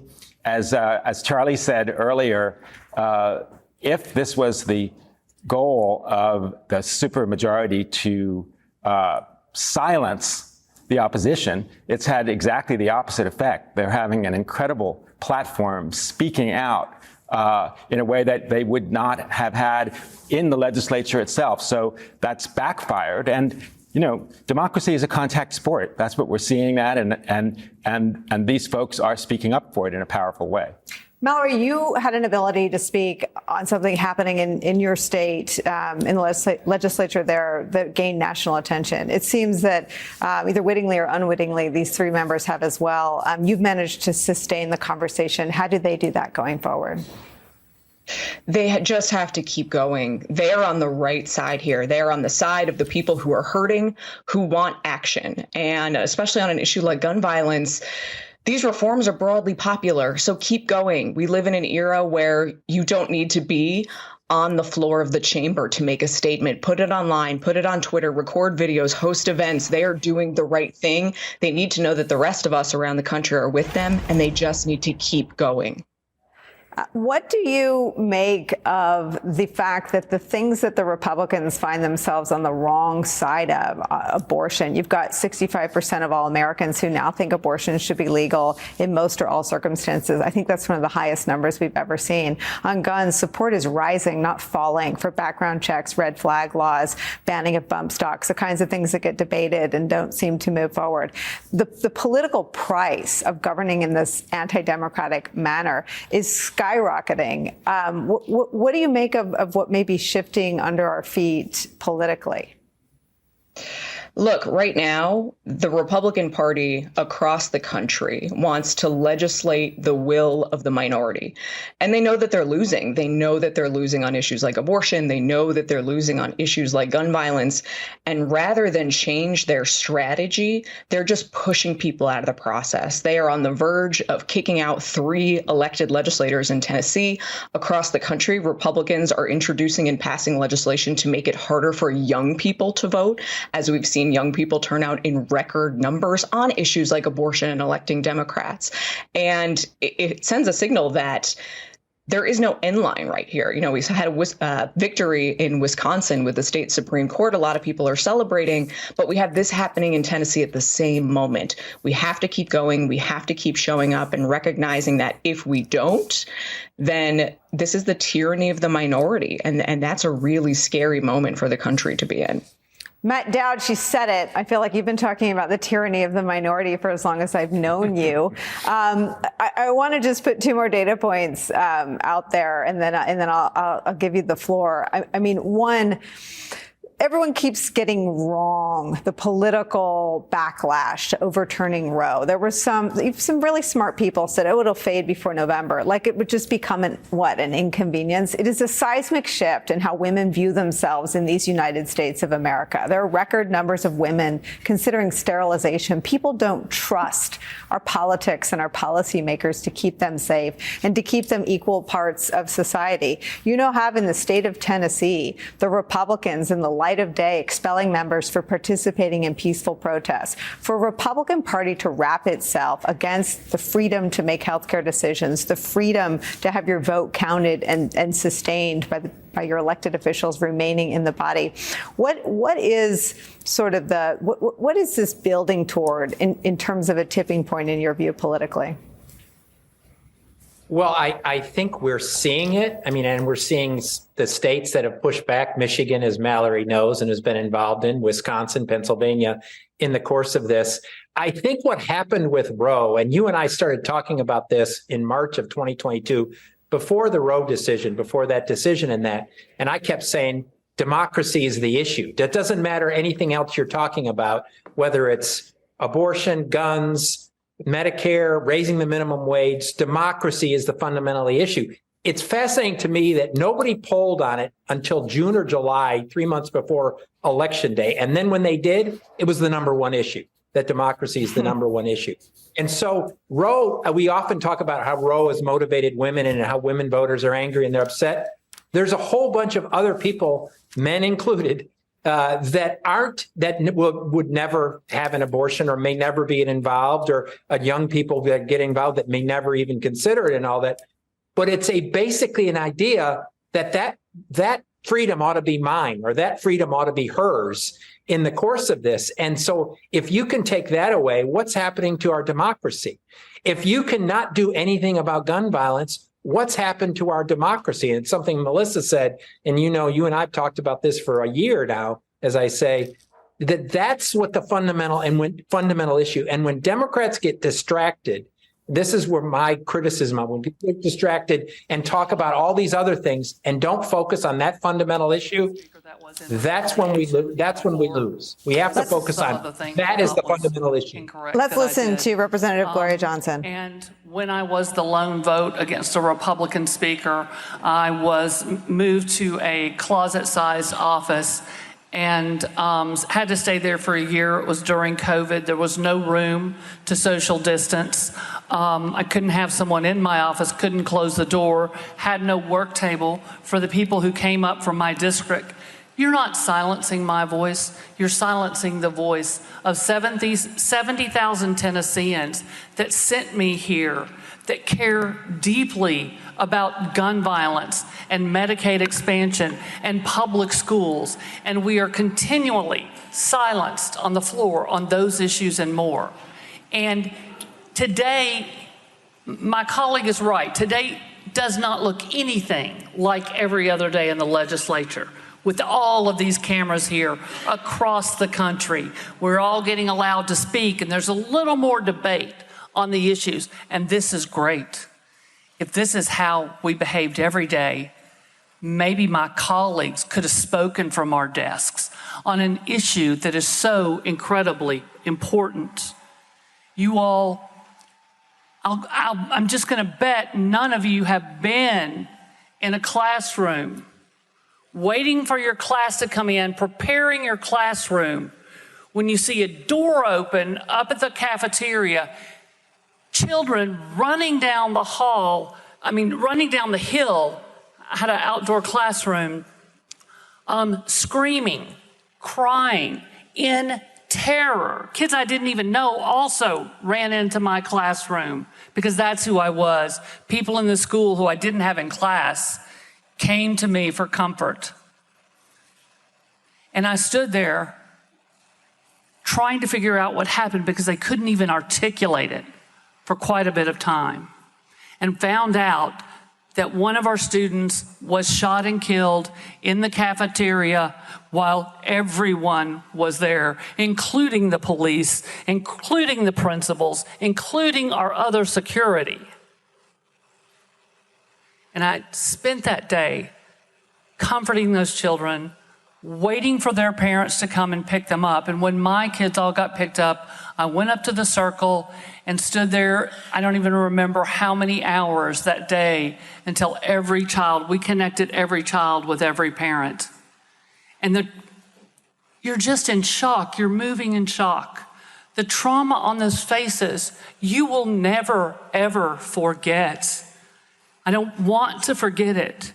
And if I'm not allowed to speak that issue, that is why I walked up to this well, to stand with my other colleagues who were tired of having their voices cut off when we are trying to speak about violence in our classrooms, violence in our churches, violence in our restaurants and our grocery stores.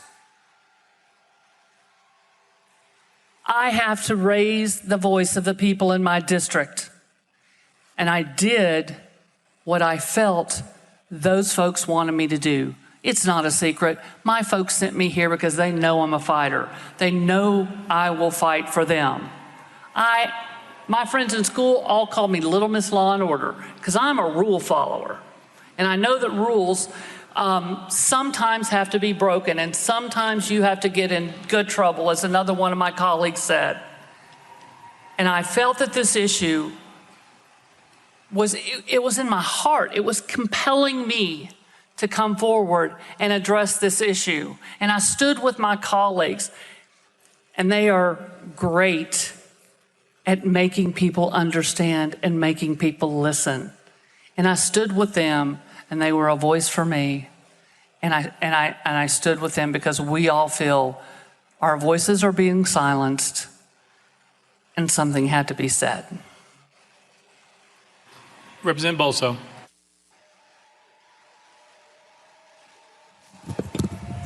Thank you, Mr. Speaker.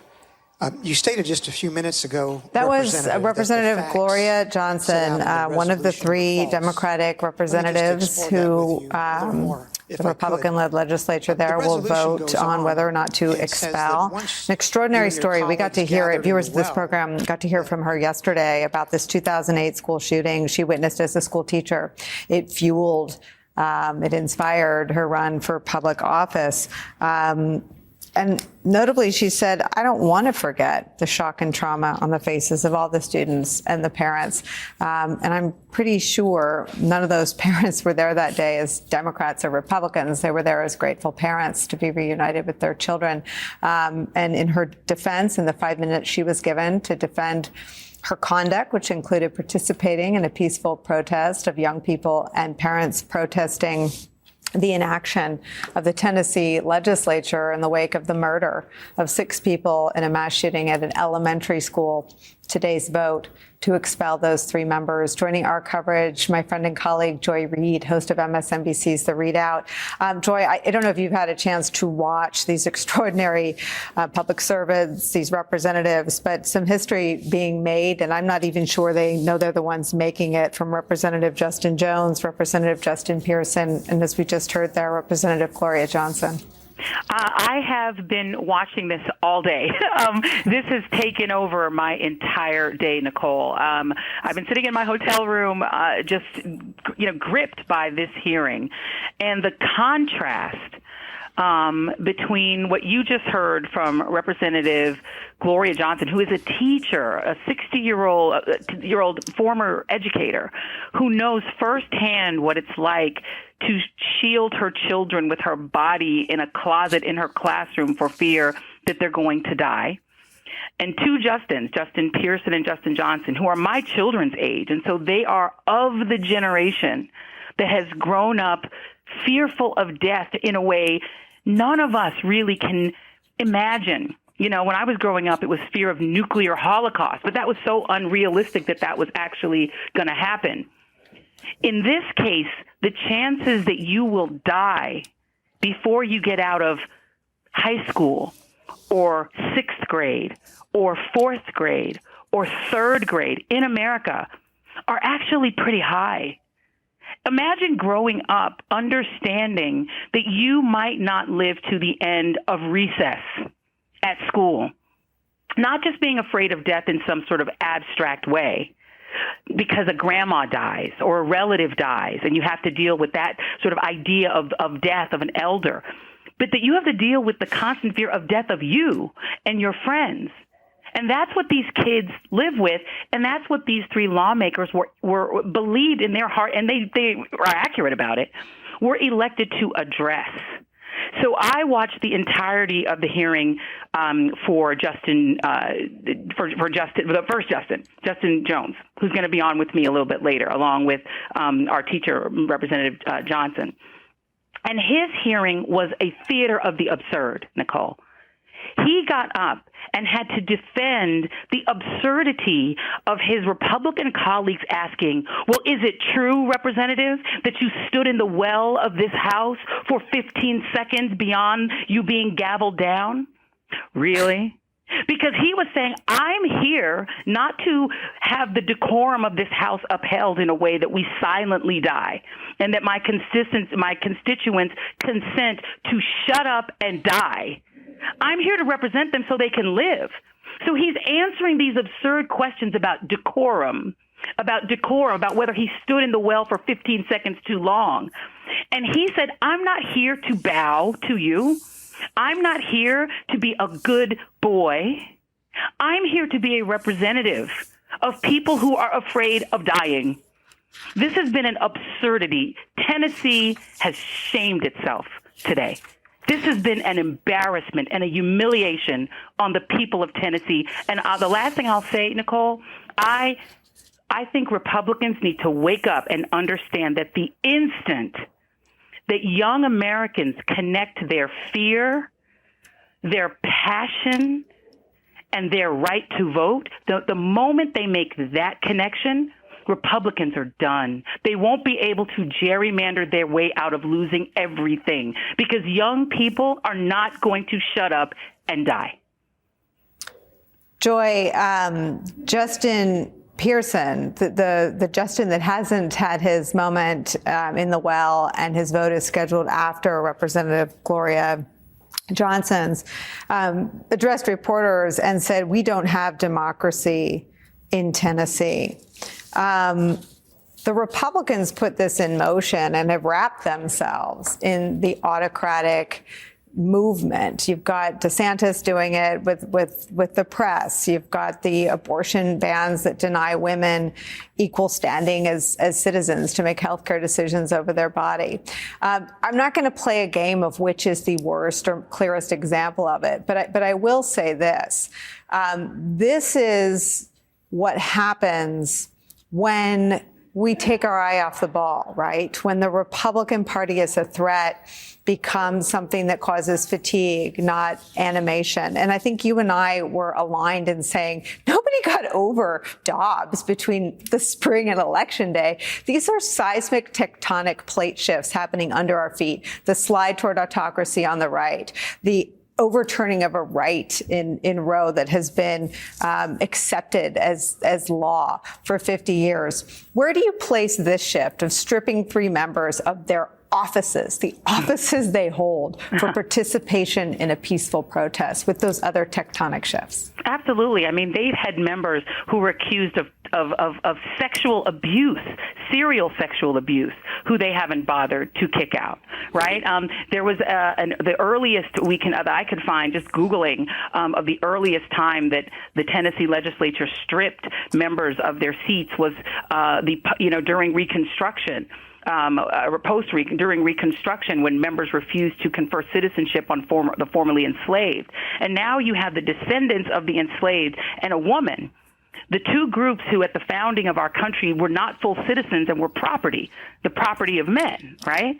These three are representing now the idea of democracy. One of the things that I think is brilliant that these members have done in their time to speak and in their Q&A is to point out that today is the first time that they have experienced being in that body that the minority actually was allowed to speak. that typically they are shunted off and silenced by the speaker, that the speaker typically won't allow the minority. I think they only have 25 members and the other side has something like 74. They usually aren't allowed to say anything.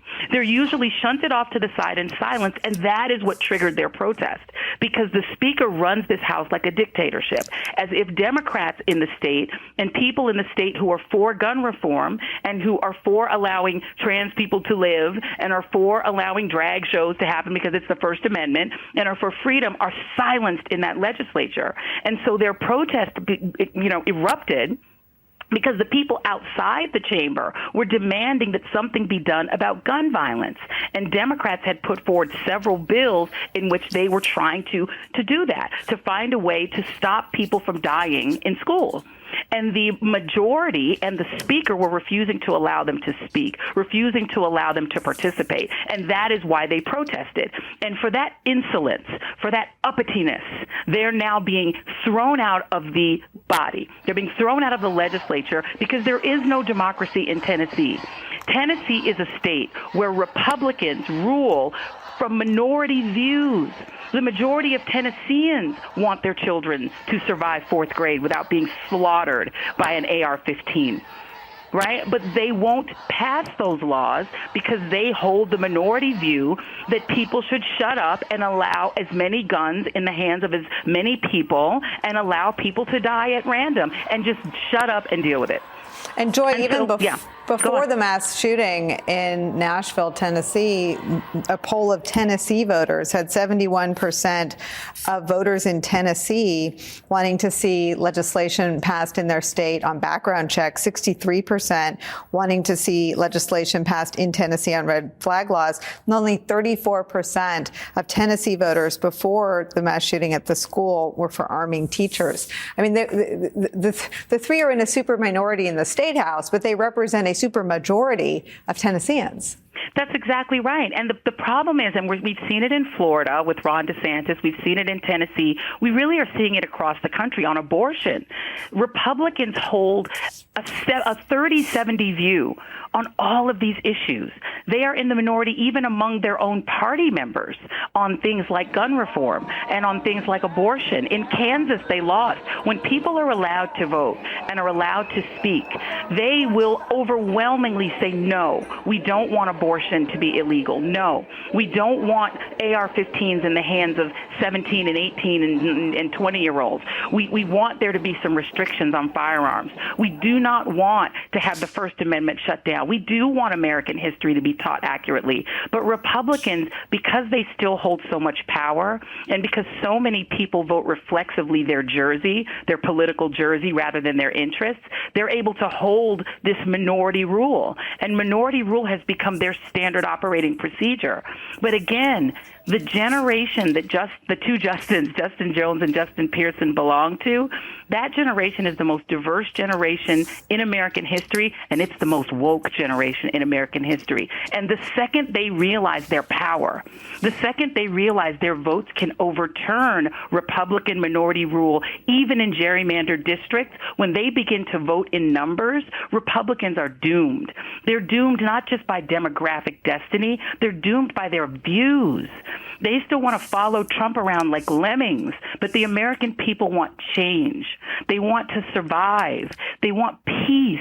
Americans want to be able to go to sleep at night not worrying about gun violence, or take their kids and drop them off to school without worrying that they won't be alive by the time they come to get them. This is no way to live, Nicolle. This is no way to live.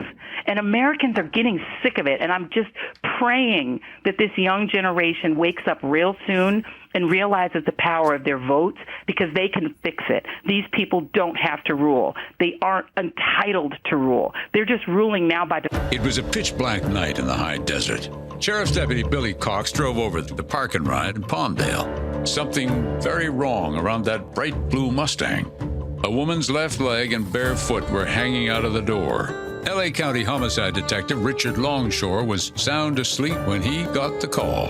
There are cases that you will take home with you at night, and that will last till the end of your life. I'm Keith Morrison, and this is The Girl in the Blue Mustang, a podcast from Dateline. Listen now for free wherever you get your podcasts. Fault. Joy Reid, I know a little bit of what it's like 1 hour and 20 minutes before I have a show to anchor. And from the bottom of my heart, thank you for joining our coverage. Just tell us again, you're going to have Representative Gloria Johnson and Representative Justin Jones on your show at 7 o'clock tonight. Is that right? All right. Absolutely. We are going to have the two of them on. We're going to, and look, I have spoken so much and I apologize for being so verbose, but it's you know, you and I both as parents, we kind of lived this reality of fear for our kids. And, you know, I still feel the gun drills that my kids had to do. I still feel it in my spirit. And I am so proud of these three legislators who are showing what democracy looks like. So I will have those two on. I am very excited to be able to speak with them tonight. All right. We're going to let you go. Thank you again so much for being part of our conversation. I'll slide off this set in front of my TV to watch. Let me bring in another one of my colleagues to our coverage, the Reverend Al Sharpton, host of MSNBC's Politics Nation, the president of the National Action Network. So, Rev, we came on the air planning to cover this, of course, but we didn't know that it would captivate our 2 hours, the nation's attention, and as Representative Justin Jones said, the world's attention. But I'm going to venture to guess that it already has. We have heard in different ways on the floor. We've heard from Representative Gloria Johnson and Representative Justin Jones. Representative Justin Pearson will be up third, but he did address reporters, and he said this is what happens when you lose democracy. This is what it looks like to lose our democracy to white supremacy. He also made clear that it is not an accident that one of the two women in the body is being singled out and two young black representatives are being expelled from the body for simply participating in a peaceful protest. I have so much I want to ask you. They talked about good trouble. There's all sorts of historical echoes. But first, your thoughts on what you've seen unfold today. Well, I have mixed feelings. I think that we're watching the attempt to kill any democratic principles in Tennessee. And that certainly is something that is as egregious as you can get.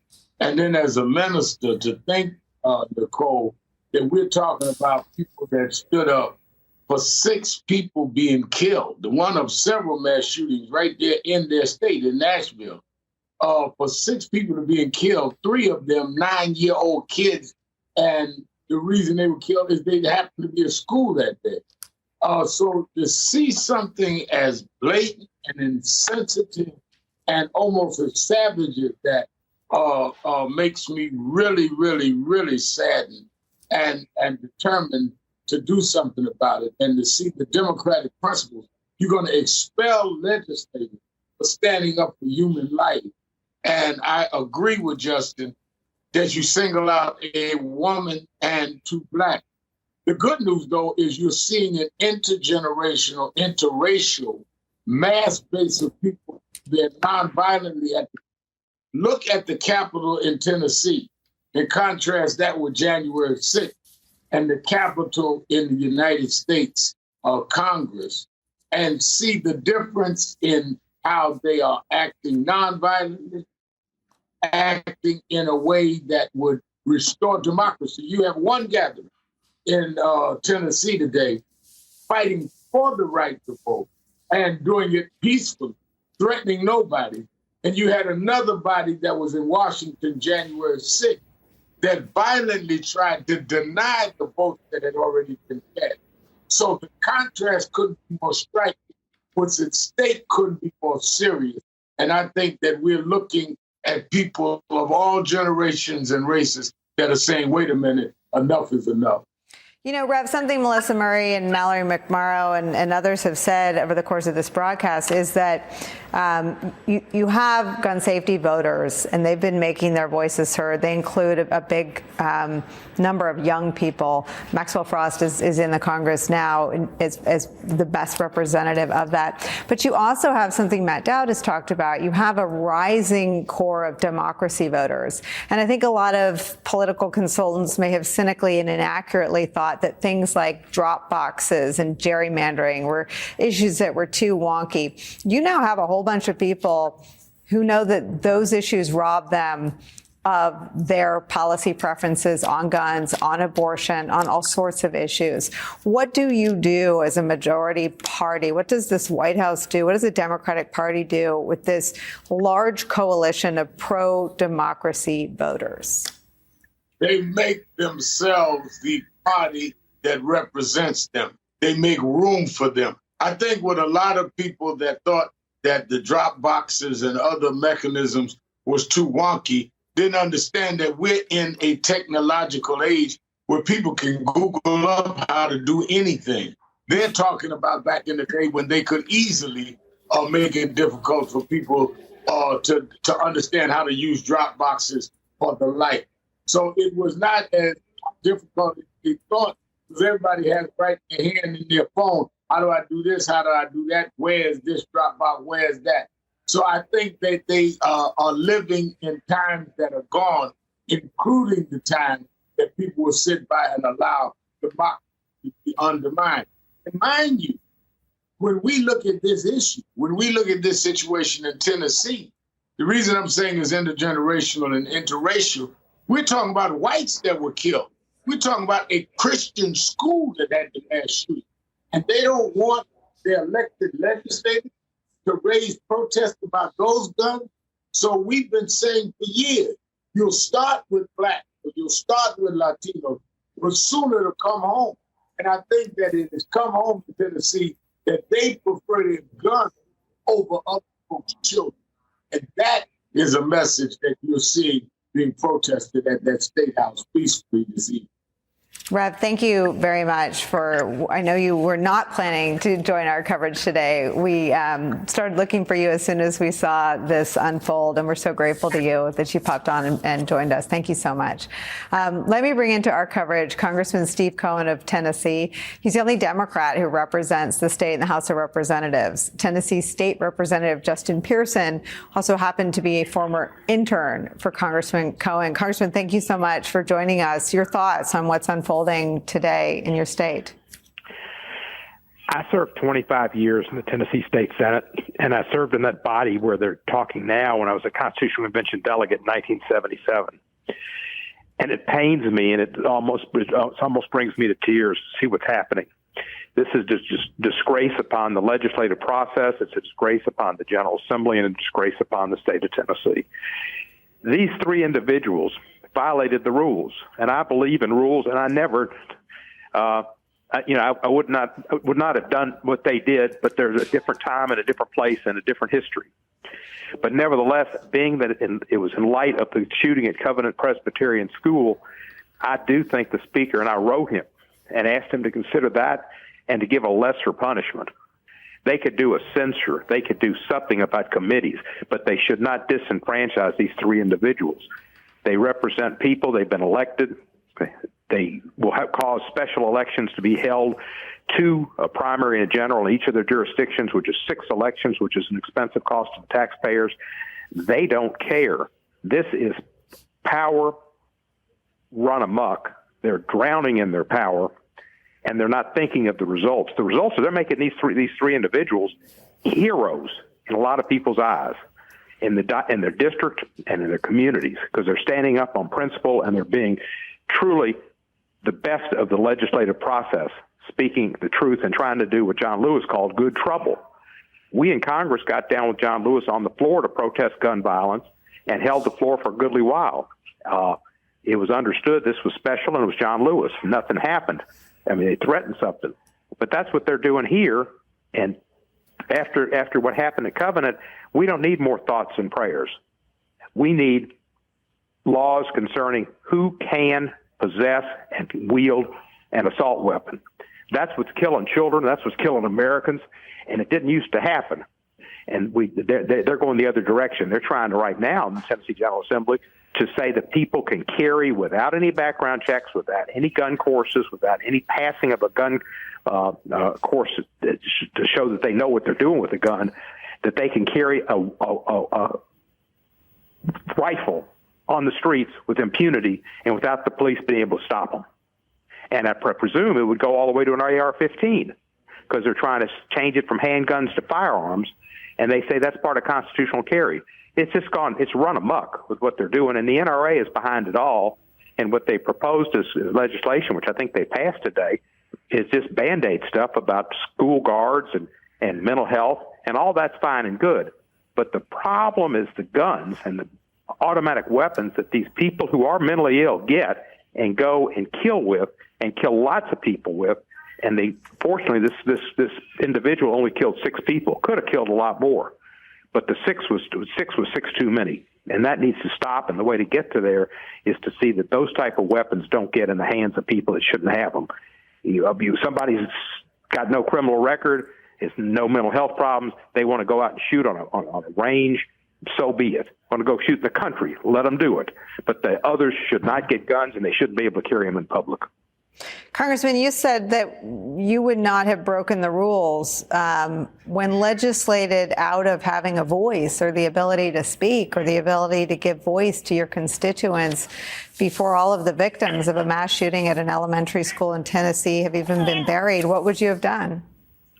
Well, I had situations to where I stood up as well. And I was put off the House floor once for going over there. And there was a day when the Democratic Speaker of the House went and got with his group of his leaders and told them about 5 or 6 bills I had that were liberal bills on drugs and other things. And that she said, today we're going to get Cohen's bills. And they got my bills, and they killed all 6 of them on the last day of session. And I didn't have a tie on, and they kicked me off the floor. I mean, I know what can happen in there, and it was old Democrats and it's new Republicans, and they have no concern about new ideas or people speaking up and speaking in a different level, at different issues, and have different opinions than the majority have.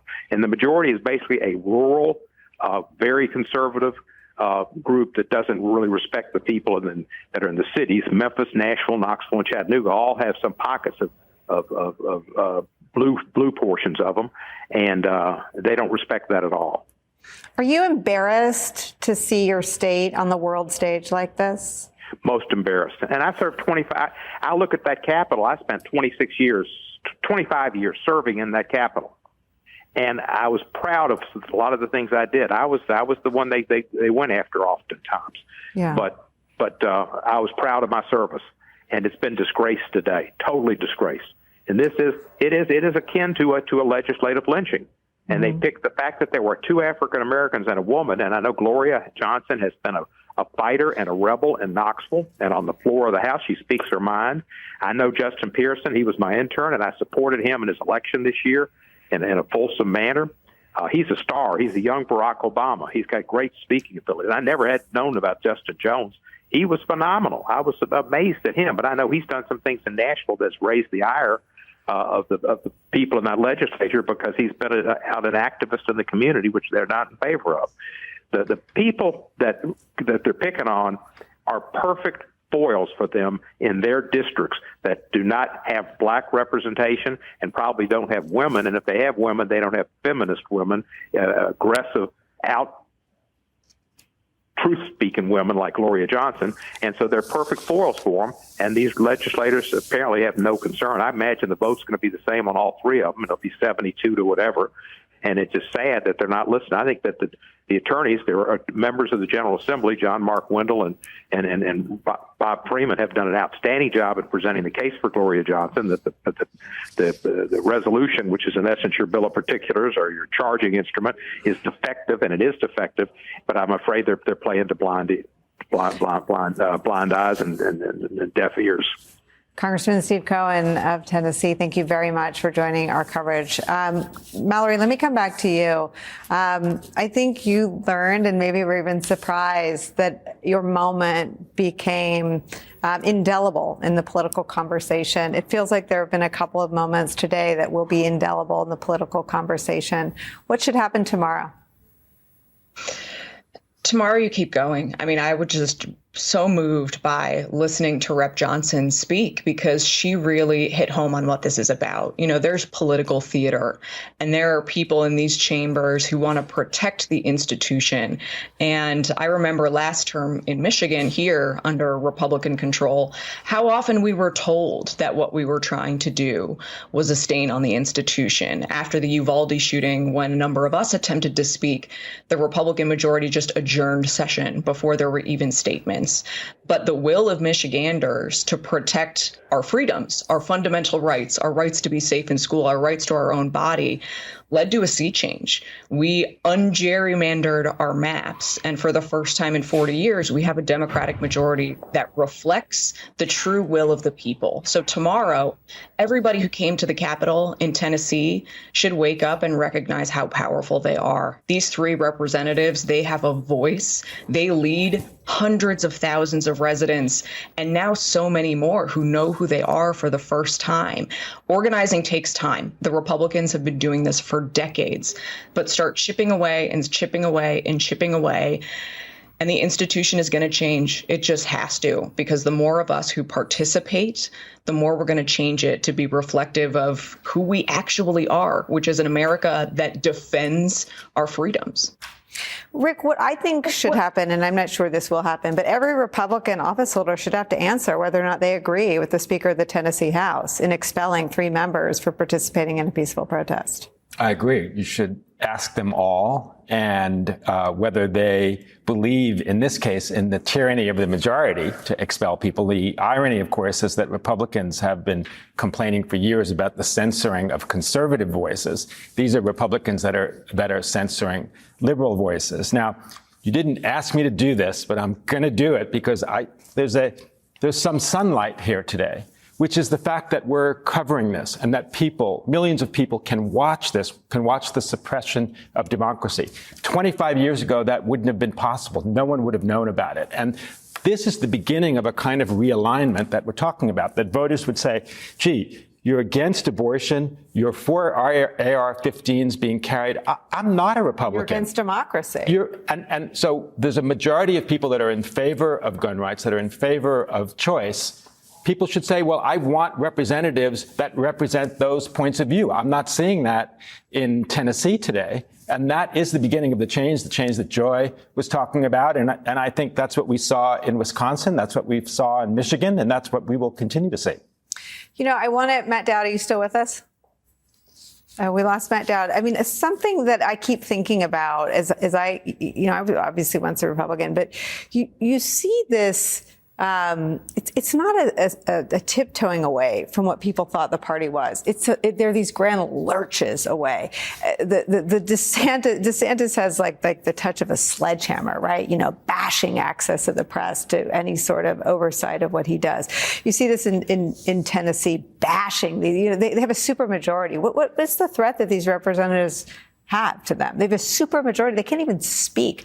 It's the overreach that I think makes the political realignment you're talking about possible. Yes, it's the overreach. And again, I just think about history. I mean, there was a time when the Republican Party wasn't anti-abortion so completely as it is now, wasn't pro-guns the way it is. I mean, we talked about the, Roe v. Wade being passed in 1973. It was really the Nixon administration that then realized this is something that could be a winner for us. I mean, there's nothing kind of ideological about it. It's about winning elections. And I think that's what small democracy is. Democracy means the people rule. So if people begin to see, I want people that represent my point of view, I will go out and vote, and then democracy will rule. And Mallory, that happened in Michigan in pretty quick order. But it didn't. I mean, it was 40 years of Republican rule in the legislature. So I think that a lot of the news coverage, and I think this is important right now, that the news stories are quick, but the work takes a lot of time. We know that, abortion is a perfect example of anti-abortion activists worked from the day Roe was decided to overturn it. So it's going to take time, but we can make those steps every single day. And then a change like Michigan is going to happen everywhere. Thank you so much to you, Mallory, to you, Rick, to everybody who joined our breaking news coverage. This is not what we thought we were going to be doing. So if you saw us, if you saw behind the curtains today, it was our efforts to bring you this story uninterrupted with the best voices we could muster. Thank you for letting us into your homes on a day like today. We're grateful. Hey everybody, it's Hoda Kotb and Jen and Bush Hager. And we got big news, y'all. Our show is now a podcast. That's right. You can take us anywhere you go, in your car, to the gym, even just at home on your own couch with a glass of wine. We like spending time with each other, and now we love that we can spend even more time with you. Are you sick of us yet? Don't be, because you can never have to miss a moment of fun, laughs, or friendship. Yeah, subscribe. Listen to Today with Hoda and Jenna wherever you get your podcasts.